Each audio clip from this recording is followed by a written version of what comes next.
ఆయన ఇచ్చినటువంటి సపోర్ట్తోనే మేము ఇంతవరకు రాగలుగుతున్నాం.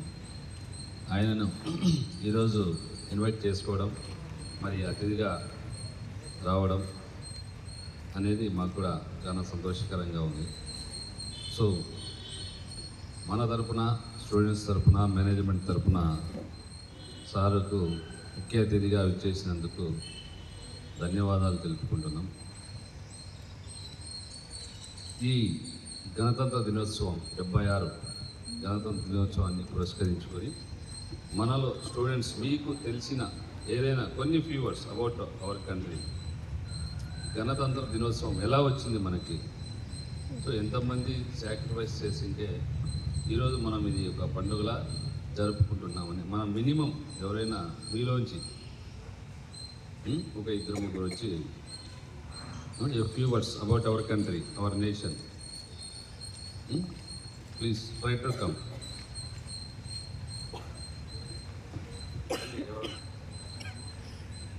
ఏదో మీకు తోచినే కానీ మీకు తెలిసినే కానీ వస్తామా చెప్పలేదు మీకు హాస్టల్స్లో పర్వాలేదా మళ్ళీ అంతే కదా.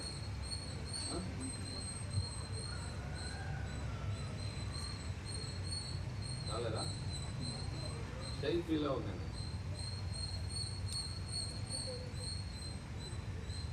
ఓకే రైట్, సరే నేనే చెప్తాను.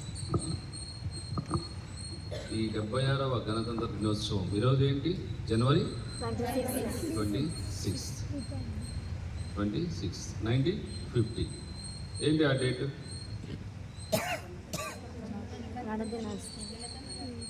గణతంత్ర 1947లో ఆగస్టు 15న మనకు స్వాతంత్రం వస్తే ఫ్రీడమ్ వచ్చింది. దానిని అఫీషియల్గా ఇంప్లిమెంట్ అంటే మనం ఒక రాజ్యాంగాన్ని రాసుకొని మన పద్ధతులు, మనకుండే చట్టాలు, మనకుండే ఫండమెంటల్ అంటే ప్రాథమిక హక్కులు, మన జీవన విధానం, మన హ్యూమన్ రైట్స్, సో వీటన్నింటినీ పొందుపరిచి 47 నుంచి దాన్ని 3 ఏళ్లలోపు రాసుకోవడం జరిగింది. తర్వాత 1950 జనవరి 26 నుంచి దాన్ని అమల్లోకి తెచ్చుకోవడం జరిగింది. సో 1947 బిఫోర్ ఏముండేది? ఇండిపెండెన్స్ బ్రిటిష్ రూలింగ్స్ ఉండేది. సో మనకు ఇండిపెండెన్స్ వచ్చిన తర్వాత మన రాజ్యాంగం కావాలి కాబట్టి మనం ఒక రాజ్యాంగాన్ని రాసుకోవడం, దానిని ఈ రోజు నుంచి అమల్లోకి తెచ్చుకోవడం జరిగింది. కాబట్టి ఈ రోజున ఎందుకు అంతా మనం ఒక పెద్ద పండుగలాగా చేసుకుంటామంటే గణతంత్ర దినోత్సవ రాజ్యాంగాన్ని అమల్లోకి వచ్చింది. మనం రాసుకున్నటువంటి రాజ్యాంగాన్ని మనమే పాలించుకుంటూ ఈ రోజు నుంచి మొదలు పెడుతున్నాం. కాబట్టి మనకు ఈ దినాన్ని ఒక పెద్ద పండుగలాగా మన దేశం కానీ, రాష్ట్రాలు కానీ అన్నీ కూడా, భారతదేశంలో ఉండే ప్రతి పౌరుడు కూడా ఈ రోజును పెద్ద పండుగలాగా జరుపుకోవడం జరుగుతుంది. సో అంతే కదా. కాబట్టి thank you. And few words about this day by Shri Padmakar Isaac. అన్న గురించి చెప్పలేదు కదా, సార్ వాళ్ళ పెద్ద కొడుకు. అన్నని మీరు చూస్తూ ఉంటారు కదా, ఇక్కడ అన్నని చూస్తూ ఉంటారు. అన్న ఇక్కడ లేడు, అన్న అంతా బయట ఉన్నాడు. కాబట్టి అన్న యాక్టివిటీస్ అట్లా ఉంటాయి, మీ అబ్జర్వేషన్లో కొన్ని చాలా ఫాస్ట్గా ఉంటాయి. అన్న విదేశాల్లో ఉండి అక్కడే చదివి అక్కడ పెద్ద పెద్ద ఉద్యోగాలు చేసి సో ఇక్కడే ఉన్నాడు. అన్నా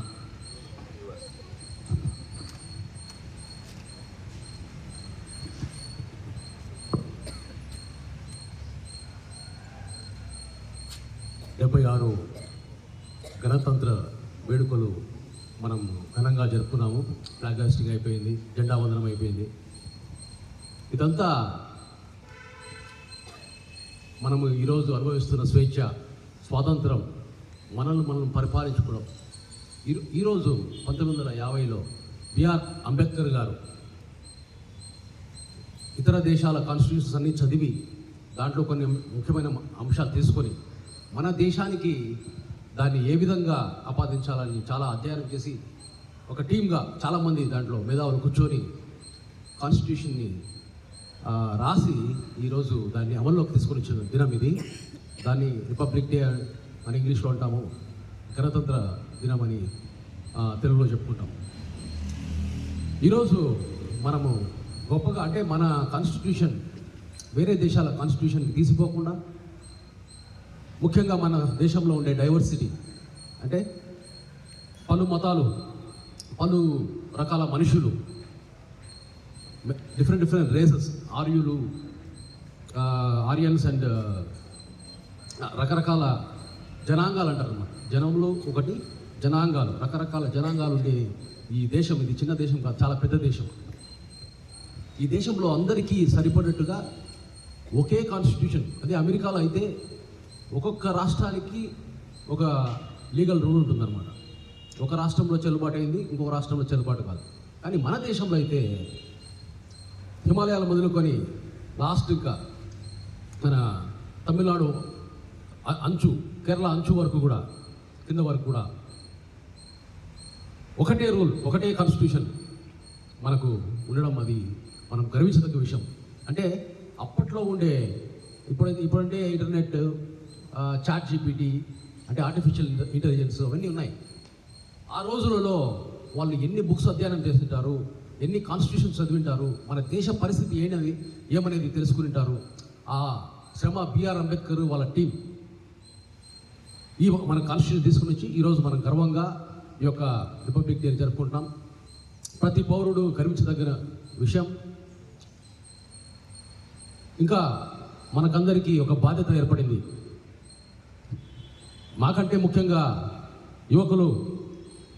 యువకురాలైన మీకు బాధ్యత ఏర్పడింది. మనకు దేశానికి ప్రధాన సమస్యలు ఏమి, మనం ఇంకా డెవలపింగ్ కంట్రీ అని ఎందుకు అనబడుతున్నాము, ఇతర దేశాలతో ఎందుకు పోటీ పడలేకపోతున్నాము, అంటే చాలా దేశాల కంటే మనం పైనే ఉన్నాం. కానీ అగ్రరాజ్యాలైన అమెరికా, ఇంగ్లాండ్ వాటితో ఎందుకు మనము పోటీ పడలేకపోతున్నాము, మనకేమన్నా ఏదైనా రిసోర్సెస్ తక్కువగా ఉన్నాయా, లేకపోతే తెలివితేటలు ఏమైనా తక్కువ ఉన్నాయా అని గమనించి మనం బాగా డీప్గా లోతుగా ఆలోచిస్తే మనకు లేనిది క్వాలిటీ, బాధ్యత. క్వాలిటీ విషయమై మనం కాంప్రమైజ్ అయిపోతాం. అంటే క్వాలిటీ తక్కువ ఉన్నా సరేలే అది కాంప్రమైజ్ అవుతాం. మీరు అలవర్చుకోవాల్సింది ఏమంటే, మీరు చేసే ఏ పని అయినా కానీ, అది ఊడ్చే పని అయినా కానీ, అది ఎంత క్వాలిటీలో ఉండాలంటే దేవతలే దిగి వచ్చి చూస్తే ఆహా ఈ పని ఫలానా వ్యక్తి చేశారు. మైకేల్ ఏంజలో పెయింటింగ్ చేసిన పెయింటింగ్స్ లాగా ఉన్నాయి ఇవి. బెథోవెన్ కంపోజ్ చేసిన మ్యూజిక్ లాగా ఉంది, షేక్స్పియర్ రాసిన పోయిటరీ లాగా ఉందని అందరూ మిమ్మల్ని గుర్తుపెట్టుకునేలాగా ఏ చిన్న పనైనా కానీ, మీరు చదివేదైనా, మీరు ఆడేదైనా, మీరు పాడేదైనా, ప్రతి ఈరోజు అయితే నాకు చాలా బాధేసింది. ఇంతమందిలో మన దేశం గురించి చెప్పడానికి ఎవరు లేరా? 5 సార్లు పిలిచారు శివన్న. అయితే మీరు వచ్చినాల్సింది అవకాశాన్ని, లక్ అంటే ఏంటో ఒక డెఫినేషన్ చెప్తాను చూడండి. చాలా అవకాశాలు పోతూ ఉంటాయి మనకు. ఆ అవకాశం, వచ్చిన అవకాశాన్ని గ్రాబ్ అంటే పట్టుకోవడమే లక్. మీరు పట్టుకోకపోతే ఇంకొకరు పట్టుకుంటారు. ఒక నరేంద్ర మోడీ మనకు ఆదర్శం. ఏ విధంగా అంటే, మామూలుగా మనం టీ కొట్టుకునే షాపులు చూసింటాం, అలా షాపులలో టీ కొట్టుకునే వ్యక్తి నరేంద్ర మోడీ. ఆ రోజు కలగన్నాడు, నేను ఈ దేశాన్ని పరిపాలించాలా, ఈ దేశాన్ని బాగుపరచాలా అని ఎంతమందితో మరి ఆయన కలిసి ఎన్నో విషయాలు పంచుకొని ఒక స్థాయి సీఎం అయ్యి, గుజరాత్ సీఎం అయ్యి, తర్వాత ఇప్పుడు మనము ప్రధానమంత్రిగా మరి ప్రపంచంలో ఉండే ప్రతి దేశము నరేంద్ర మోడీని చూసి సెల్యూట్ కొట్టే విధంగా ఆయన పరిపాలిస్తున్నాడు ఇప్పుడు. అయితే ముఖ్యమైన సమస్యలు ఇంకా ఉన్నాయి. మరి ఆ సమస్యలు ఏంటో మనకు తెలిసిండాలి. మన దేశ ప్రధాన సమస్యలు ఎవరైనా రోగం ఉంటే అసలైన రోగి ఎవరంటే వానికి తెలియనోడే రోగి, అన్నిటికంటే ప్రమాదమైన రోగి వాడు. అట్లనే మనము మన దేశంలో ఉంటూ మన దేశంలో ప్రధానమైన సమస్యలు ఏమి అని తెలియకపోవడమే అత్యంత బాధాకరమైన విషయం. నెంబర్ 1, జనాభా. మన దేశ జనాభా అత్యధిక స్థాయిలో ఉంది ఇప్పుడు. అయితే చాలామంది వేరే దేశాల్లో చదువుకుంటూ వేరే దేశాల్లో ఉద్యోగాలు చేస్తూ వెళ్తున్నారు. అన్ఎంప్లాయ్మెంట్, ఉద్యోగ అవకాశాలు చదువుకున్న వాళ్ళకి కూడా లేకుండా పోతున్నాయి. అంటే cream layer doctors, engineers, degree holders, masters చేసిన వాళ్ళకు, పిహెచ్డీ చేసిన వాళ్ళకు కూడా ఉద్యోగ అవకాశాలు లేకుండా పోతున్నాయి. తర్వాత హెల్త్ కేర్, మన ఆరోగ్యాన్ని గురించి ఉండే హాస్పిటల్స్ మనకుండే జనాభాకు సరిపోవు. తర్వాత ఉమెన్ ఎంపవర్మెంట్, ఇక్కడ మనకు ముఖ్యంగా మీకు సంబంధించినది. చాలామంది ఇక్కడ జియాన్ స్కూల్ అని ఉండేది, 7వ తరగతి 8వ తరగతిలో చదువు ఆపేసి పెళ్ళిళ్ళు చేశారు. 10వ తరగతి టాపర్ పదే పెళ్లి చేసి ఇంట్లో కూర్చోబెట్టేశారు.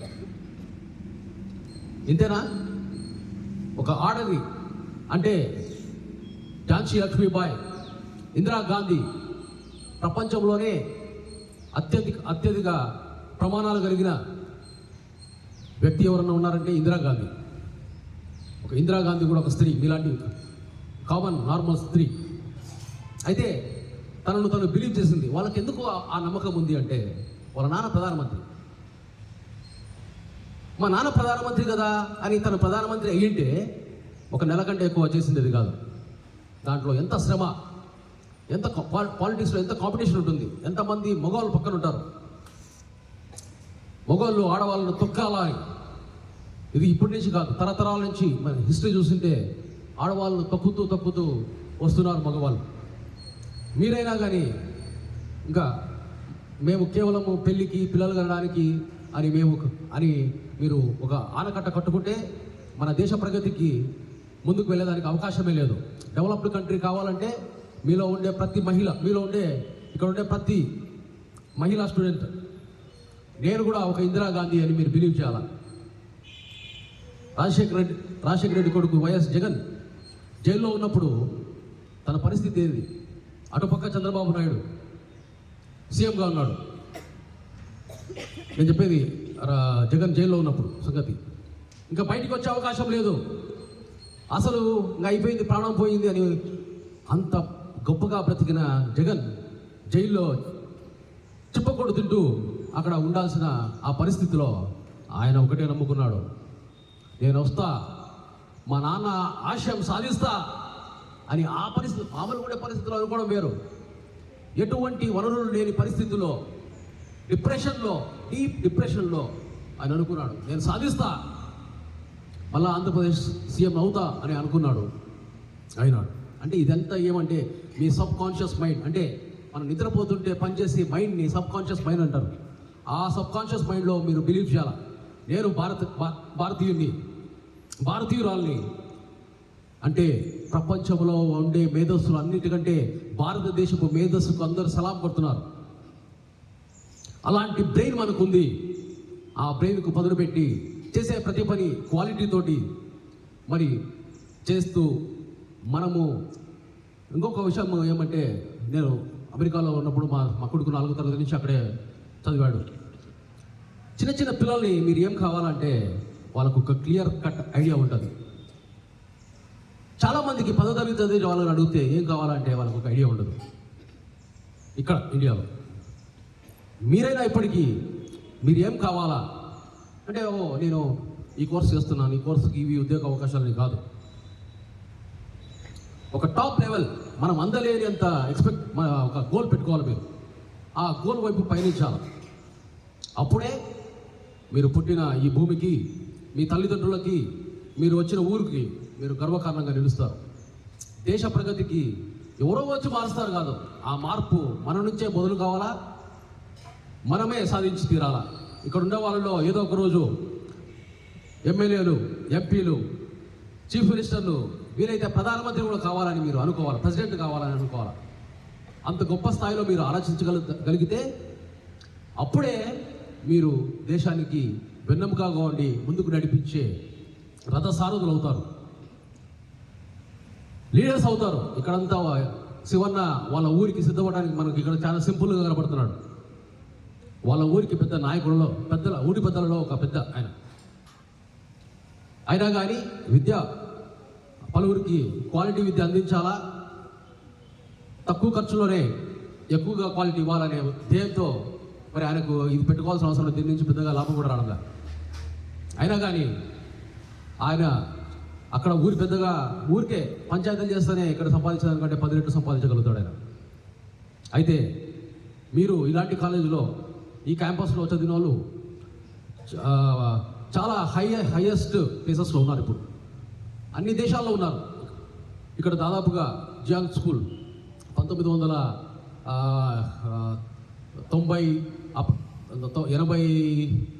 ఆ ప్రాంతం నుంచి జియాంగ్ స్కూల్ నడిచింది. తర్వాత రోజమ్మ బిఎడ్ కాలేజ్ ఇక్కడ ఇంకా రన్ అవుతూ ఉంది. ఆన్లైన్లో ఎడ్యుకేషన్ పొందుతున్నారు వాళ్ళు. సో ఇక్కడ చదివిన ప్రతి వారికి దేవుని ఆశీస్సులు ఉన్నాయి. అంటే ఎక్కడ చదివిన వాళ్ళకు ఉంటాయి. ప్రత్యేకంగా ఇక్కడ మరి మా యొక్క కష్టమో లేకపోతే మా పెద్దలు పడిన ఆ యొక్క శ్రమ, ఈరోజు ఏదో ప్రైవేట్ ఇన్స్టిట్యూషన్స్ అంటే ఏదో ప్రజల దగ్గర మీ దగ్గర నుంచి డబ్బులు సంపాదించుకోవాలనే ఉద్దేశం కంటే క్వాలిటీ ఎడ్యుకేషన్ ఇవ్వాలనే ధ్యేయంతోనే మా నాన్నగారు అయితేనేమి, మరి నేను కొన్ని రోజులు ఒక సంవత్సరం 2 సంవత్సరాలు రన్ చేశాను. శివన్న ఎన్నో సంవత్సరాల నుంచి కాలేజెస్ రన్ చేస్తున్నారు. మన ప్రిన్సిపల్ మేడం కూడా ఆమె పడే కష్టం నేను కళ్ళారా చూస్తున్నాను. మీకోసం మరి ఆమె స్థాయి తగ్గించుకొని చిన్న పనులు కూడా మీకోసం చేస్తున్నారు. మీరు అందరూ సపోర్ట్ చేసి ఈ ఇన్స్టిట్యూషన్కి మిగతా ఇన్స్టిట్యూషన్లో అందరికంటే ఎక్కువ మార్కులు అయితేనేమి, ఎక్కువ ప్లేస్మెంట్స్లో అయితేనేమి మీరు పోయి ఈ ఇన్స్టిట్యూషన్కి మీ బ్యాచ్ ప్రతి ఒక్కరూ మరి అందరూ 2014-15 బ్యాచ్ ఈ కాలేజ్ పలానా college students Balaji and Sonia college students ఇలాగా గొప్ప పేరు సంపాదించి పెట్టాడు కడపపట్టణానికి అనే పేరు మీరు తీసుకొని వచ్చి శివ తర్వాత మన ప్రిన్సిపాల్ మేడంకి మనం ఇచ్చేది ఏమైనా ఉంటే మీ యొక్క అభివృద్ధి మీరు స్వతహా మీకోసం చేసుకునేదే మాకు మీరు చేసినది అవుతుంది అనమాట.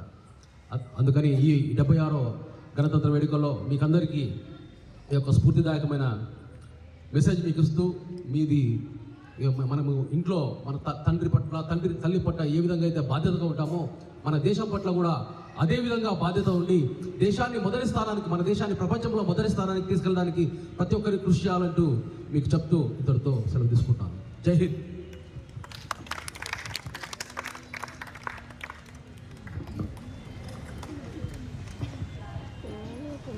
చాలా మంచి సలహాలు, మరి మన దేశ భవిష్యత్తు మీ భవిష్యత్తు అందరి గురించి చాలా మంచిగా అన్నగారు మనకు తెలియజేశారు. మన తరఫున, స్టూడెంట్స్ తరఫున, మేనేజ్మెంట్ తరఫున ఇంత మంచి సలహాలు ఇచ్చిన పద్మాకర్ ఐజాక్ గారికి ధన్యవాదాలు తెలుపుకుంటున్నాం.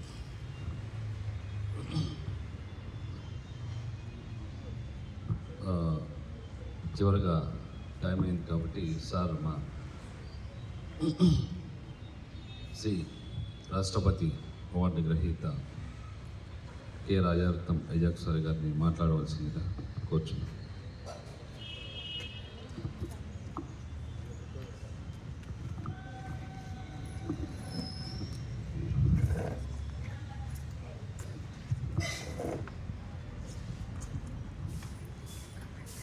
గౌరవనీయులు ఈ నర్సింగ్ కాలేజ్ కరస్పాండెంట్ అయినటువంటి శివప్రసాద్ గారు, ప్రిన్సిపాల్ మేరీ గారు, పద్మాకర్ ఐజాక్, విద్యార్థులారా, ట్రైనింగ్ చదువుతున్న విద్యార్థులారా, ఈరోజు ఈ యొక్క 76వ గణతంత్ర స్వాతంత్ర దినోత్సవ సందర్భంగా మరి భారతదేశం అంతటా కూడాను ఒక పండుగ వాతావరణంలో అన్ని కులాలు మతాలు కులప్రాంతం లేకుండా మత సామర్థ్యం కాపాడుతూ ఎంతో గౌరవప్రదంగా ఈనాడు గణ స్వాతంత్ర దినోత్సవం రిపబ్లిక్ డేను ఘనంగా చేసుకున్న సందర్భము మనం మనబడ్డ పాలుభావస్థలో ఉండడము నేను చాలా సంతోషం విషయం. ఈనాడు ఢిల్లీలో ఎర్రకోట పైన మరి మన president of India Draupadi Murmu గారు మరి జెండా ఎగరవేసిన దినం ఆగస్టు 15వ తేదీన ఇండిపెండెన్స్ డే అప్పుడు ప్రధానమంత్రి దేశంలో రాష్ట్రంలో ముఖ్యమంత్రులు మరి జిల్లాల్లో ఇన్ఛార్జ్ మినిస్టర్స్ వారు జెండా ఎగరేస్తారు జాతీయ పతాకాన్ని. ఈ రిపబ్లిక్ డే నరసింహ దినోత్సవంలో ప్రెసిడెంట్ ఆఫ్ ఇండియా అక్కడ ఎర్రకోట పైన జెండా ఎగరేస్తే ఇలా రాష్ట్రాల్లో అన్ని రాష్ట్రాల్లో గవర్నర్ గారు జెండా ఎగరేసి జెండా వందనం చేస్తారు. ఇక్కడ మన జిల్లాలో కలెక్టర్ గారు చేస్తారు. ఇది ఒక సాంప్రదాయం మొదటి నుంచి వస్తూ ఉన్నది. మరి ఈ యొక్క జాతీయ జెండాను దాని పేరు మూవన్నెల జెండా, ఈ యొక్క జాతీయ జెండాను మూవన్నెల జెండా అని చెప్పేసి దీనికి ఒక ప్రతీక. ఈ జాతీయ జెండాను రూపొందించిన వారు పింగళి వెంకయ్య గారు, ఆయన గుంటూరు జిల్లా వాడు. ఒకరోజు నేను గుంటూరు పోయి ఒక మీటింగ్ వెళ్ళినప్పుడు ఇక్కడ మనకు ఆ గుంటూరులో ఒక జాయింట్ కలెక్టర్ గారిని ఇన్వైట్ చేశారు. ఆ పింగళి వెంకయ్య గారి యొక్క ఆ కమ్యూనిటీ హాల్లో ఆ మీటింగ్లో అనుకున్న రీతిగా వాళ్ళ కుమార్తె మనం సన్మానించడం జరిగింది. మరి పింగళి వెంకయ్య గారు ఈ యొక్క జాతీయ పతాకాన్ని రూపొందించిన విధానాన్ని దేశమంతటా ఆయన మరవకుండా ఇలాంటి వాళ్ళు నడిపిస్తున్నారు. మరి ముఖ్యంగా ఈ యొక్క మూవన్నెల జెండా యొక్క ప్రాధాన్యత ప్రతి ఒక్కరు గమనించాలి. కాషాయ జెండా కొంతమంది కట్టేటప్పుడు ఒక జాగ్రత్త కట్టాలి. కాషాయ వర్ణం పైన ఉండాలి, మధ్యలో తెలుపు, కింద వచ్చేసి ఆకుపచ్చ రంగు ఉండాలి. అయితే ఈ జెండా మూవన్నెల జెండా యొక్క ముఖ్య ఉద్దేశం కాషాయ జెండా అంటే దేశభక్తికి, ధైర్యానికి, త్యాగానికి చిహ్నం. దేశభక్తికి, త్యాగానికి, ధైర్యానికి చిహ్నం. అదే ఈ యొక్క మధ్యలో తెలుగు తెల్ల రంగు శాంతికి, సత్యానికి చిహ్నం. మరి ఆకుపచ్చ రంగు చూస్తామంటే విశ్వాసానికి, పరాక్రమానికి, నమ్మకానికి చిహ్నం. మధ్యలో ఒక ధర్మచక్రం ఉంది, దానికి 25 ఆకులు ఉంటాయి. వాళ్ళు ప్రింట్ చేసి వాళ్ళు సరిగ్గా చేసినా తెలుగు, కానీ ఆ ధర్మచక్రం వచ్చేసి ధర్మానికి, న్యాయానికి, క్రమశిక్షణకు సూచన. ఇవన్నీ మీరు తప్పకుండా మీరు తెలుసుకోవాల్సిన బాధ్యత అనుకున్నది. మరి జెండా మామూలుగా 6 గంటలకు ముందుగానే అది కట్టాలి. ఫ్లాగ్ హాయిస్ట్ అయిన తర్వాత ఫంక్షన్ అయిపోయిన తర్వాత సూర్యుడు అస్తమించే లోపలికి మన జెండా కింద దింపాలి. ఇది ఒక క్రమం, నేను తప్పకుండా అందరూ గమనించాలి. మరి ఇంతవరకు మాట్లాడిన విధంగా శివప్రసాద్ అయితేనేమి, పద్మాకర్ మాట్లాడిన చాలా విషయాలు, మంచి విషయాలు మాట్లాడినారు. ఇక్కడ ముఖ్యంగా అందరూ మహిళలు ఉన్నారు కాబట్టి మన దేశంలో మహిళలు ఎవరికి కూడాను పురుషులకు తీసుకునే విధంగా అన్ని రంగాల్లో ముందుకు వస్తున్నారు. అంతరిక్షంలో కూడా ఈనాడు సునీత గారు అంతరిక్షంలో ఉన్నారు, చంద్రమండలంలో దిగి ఉన్నారు. మరి క్రీడల్లో చూస్తామా, ఒకరికి ఏమాత్రం తీసుకోకుండా మరి శ్రీలంక పైన ఈరోజు క్రికెట్ మన మహిళలకు గెలిచినారు. క్రీడల్లో ముఖ్యంగా ప్రపంచ ప్రఖ్యాతిగాంచిన పీటీ ఉషా 6 గోల్డ్ మెడల్స్ గెలిచి మన దేశానికి పేరు ప్రఖ్యాతి తెచ్చారు. షేనీ అబ్రహాం, ఆమెను మేము కడపకి ఇన్వైట్ చేసినప్పుడు మన ఇంటికి కూడా వచ్చారు. ఆమె 400 మీటర్స్లో ప్రపంచ ప్రఖ్యాతిగాంచినటువంటి షేనీ అబ్రహాం, ఆమె హస్బెండ్ కూడా Wilson Cherian Arjuna award swimmer. కాబట్టి ఇక స్త్రీలు ఎవరికి ఏమాత్రం తీసుకోకుండా ఈనాడు మన భారతదేశంలో ప్రపంచ చరిత్రలో వాళ్ళు గణనీయంగా ముందుకు వచ్చుంటున్నారు. మరి విలువిద్యలు అయితేనేమి, కబడ్డీలు అయితేనేమి, రకరకాలుగా అంటే మేము ఏమాత్రం తీసుకోము పురుషుల పని అని నిరూపణ చేశారు.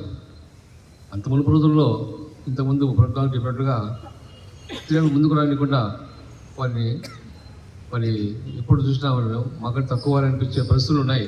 కానీ ఇప్పుడు ఆ మాత్రం ఇన్ని పోయినాయి, మేము మీకు మాత్రం తగ్గము అన్నట్టుగా నిరూపణ చెప్తున్నాం. ఆనాడు నర్సింగ్ కాలేజీలో చదువుతున్నారు కాబట్టి ఫ్లారెన్స్ నైటింగేల్ గారు, మరి ఆమె నర్సుగా ఉండి కూడా ఎంతో పేరు ప్రఖ్యాతులు కాంచి నోబెల్ బహుమానం పొందింది. నోబెల్ బహుమానం అంటే ప్రతిష్టాకరమైన అవార్డు, అది ప్రతిష్టాకరమైన అవార్డు. ఇప్పుడే చెప్పాడు రాజరత్న విజయ్ గారు, రాష్ట్రపతి అవార్డు, రాష్ట్రపతి కబీర్ అవార్డు.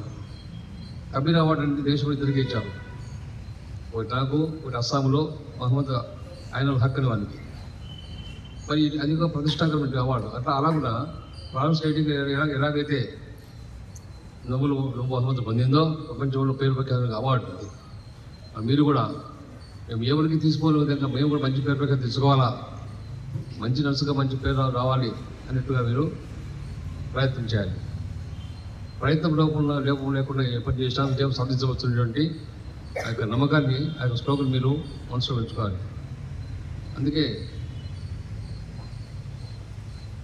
మరి ముఖ్యంగా స్త్రీల విషయంలో మనం గమనించిన విషయం అంటే మా సిస్టర్ కూడా కనకరత్తమ్మ, ఆమె నర్సింగ్ సూపరింటెండెంట్గా పనిచేసింది.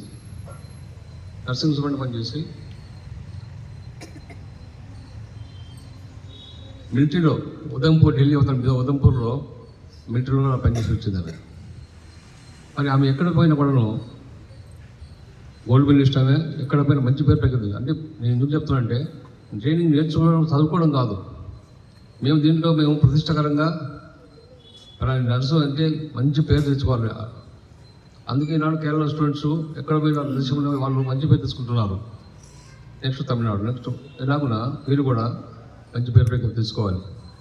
ఏదైనా ఏ రాష్ట్రం పోయినా, ఏ దేశం పోయినా కూడా భారతదేశం యొక్క విలువను మర్చిపోకూడదు.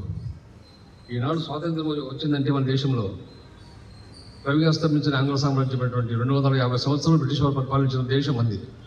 బానిసపదం బతుకున్న పరిస్థితుల్లో చాలా భయంకరమైన జీవితం జీవించినాం. అప్పుడు స్వాతంత్ర సమరయోధులు, ముఖ్యంగా యువకులైనటువంటి భగవత్ సింగ్ గారు, చంద్రశేఖర్ ఆజాద్, రాజేంద్ర రాయ్ ఇలాంటి వాళ్ళు, సుభాష్ చంద్రబోస్ ఇలాంటి వాళ్ళు ప్రాణాన్ని లెక్క చేయకుండా వాళ్ళు దేశానికి బలైనారు. అంటే స్వాతంత్ర సమరయోధులు ఎంతోమంది, మన జిల్లాలో కూడా 5 మంది స్వాతంత్ర సమరయోధులు ఉన్నారు. మరి వాళ్ళందరూ కూడా ప్రాణత్యాగం చేసి జైల్లో పాలైపోయి రక్తపాతం వచ్చింది మరి మన దేశానికి స్వాతంత్రం ఇచ్చారు. వారి యొక్క త్యాగ ఫలితమే మరి ఈనాడు వాక్స్వాతంత్రం కలుగుతున్నాము, ఇలా స్వతంత్రంగా చూస్తున్నాం. కాబట్టి జలియన్ వాలాబాగ్ అనేటువంటి ఒక ప్రదేశంలో ఇలా కొన్ని 4 గోడల మధ్యలో కొన్ని వేల మంది వాళ్ళ మీటింగ్లో ఉండగా, మన భారతీయులు ఒకటే గేట్ ఉండగా వాడు గుర్రం పైన డయ్యర్ అన్నవాడు వచ్చి అందరినీ కాల్చడం జరిపినాం. భయంకర విషయం అది. కాబట్టి మన ఏమాత్రం కూడా ప్రాణాన్ని లెక్క చేయకుండా మన దేశాన్ని, దేశ స్వాతంత్రం కొరకు పోరాడినటువంటి ఆ యొక్క స్వాతంత్ర సమరయోధులను జీవితంలో ఎప్పుడు కూడా మరవకూడదు. మన దేశము ఎప్పుడూ చెప్పినట్లుగా పద్మాకరు, మన దేశము ఇతర దేశంలో వాళ్ళకి ఏమాత్రం తీసుకోకుండా సైన్స్ టెక్నాలజీ ఇతనేమి జ్ఞానంలో ఎవరు తీసుకోకుండా మన అమెరికా అయితే మన వాళ్ళు, మన ఇండియా దేశంలో యొక్క సైంటిస్టులు ఎస్పెషల్లీ ఈ యొక్క టెక్నాలజీలో ముందు ఉండి ఎంతో పేరు ప్రసిద్ధి ఇచ్చారు. కాబట్టి మనం ఎవరికి తగ్గిపోము అన్నట్టుగా మనం ప్రయత్నం చేయాలి. ప్రయత్నంలో లోపం లేకుండా మనం దేశంలో విజయం సాధిస్తాం. ఇప్పుడు చెప్పాను, ఇంత మునుపు ఈ యొక్క ఫ్లాగ్ హాయిస్టింగ్ అనేది చాలా ప్రాముఖ్యమైనది. మన దేశానికి గర్వకారణంగా మనం ఇచ్చాల్సిన బాధ్యత మనకు ఉంది. ఈ ఫ్లాగ్ హాయిస్టింగ్ అనేది ఏంటంటే ప్రతి దేశానికి ఒక ఫ్లాగ్ ఉంటుంది, ప్రతి దేశానికి ఒక గుర్తు ఒక ఫ్లాగ్. ముఖ్యంగా ఒలింపిక్ స్పోర్ట్స్లో అన్ని దేశాల యొక్క ఫ్లాగ్లు రకరకాల ఫ్లాగ్ ఉంటాయి. అటువంటి దాన్ని గౌరవించిన విధానం మనము తెలుసుకోవాలి. మీరందరూ కూడా దేశానికి ఏం చేయాలని చెప్పి దేశం మనకు ఏం చేసేదానికి బదులుగా దేశానికి మనం ఏం చేయబోతున్నాము అనేది మనం తెలుసుకోవాల్సిన బాధ్యత మనకు ఉంది. కాబట్టి ఈ యొక్క మంచి అవకాశం ఇచ్చి మేనేజ్మెంట్కు మీరు ఇచ్చేసినటువంటి నర్సింగ్ అందరికీ మరీ థ్యాంక్స్ చెప్తున్నాము.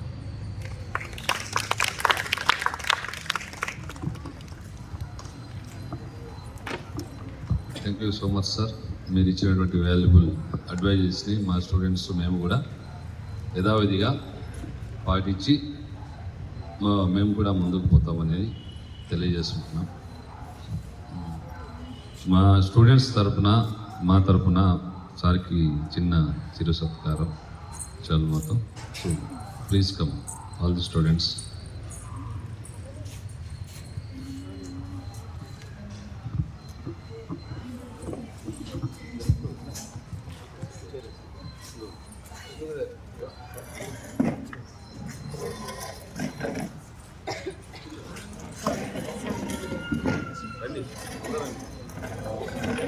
రండి అందరూ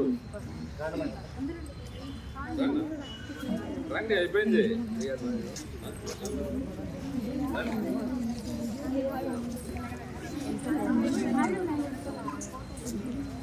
అందరూ వెనక్కి రండి, వెనక్కి రండి అంతా ఫోటోకు రండి. తెలుగు వస్తుంది కదా మీకు.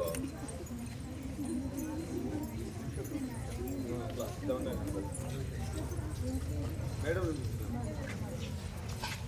మేడం పిలుచు, రండి రండి. ఇంకా యూట్యూబ్లో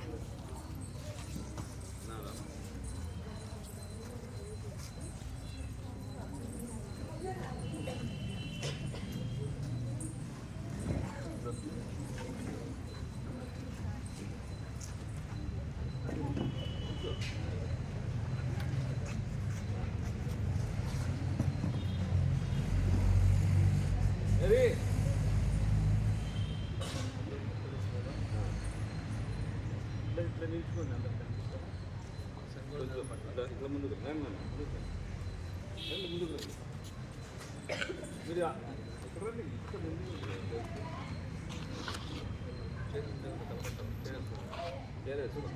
లేకపోతే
వీడియో తీసి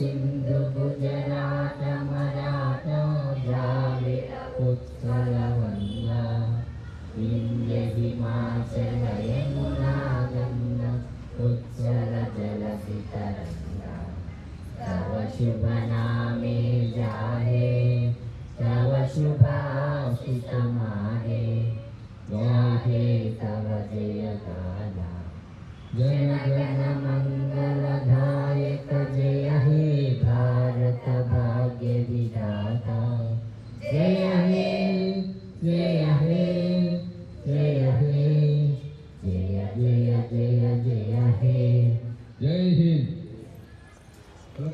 जय हिंद. जय हिंद.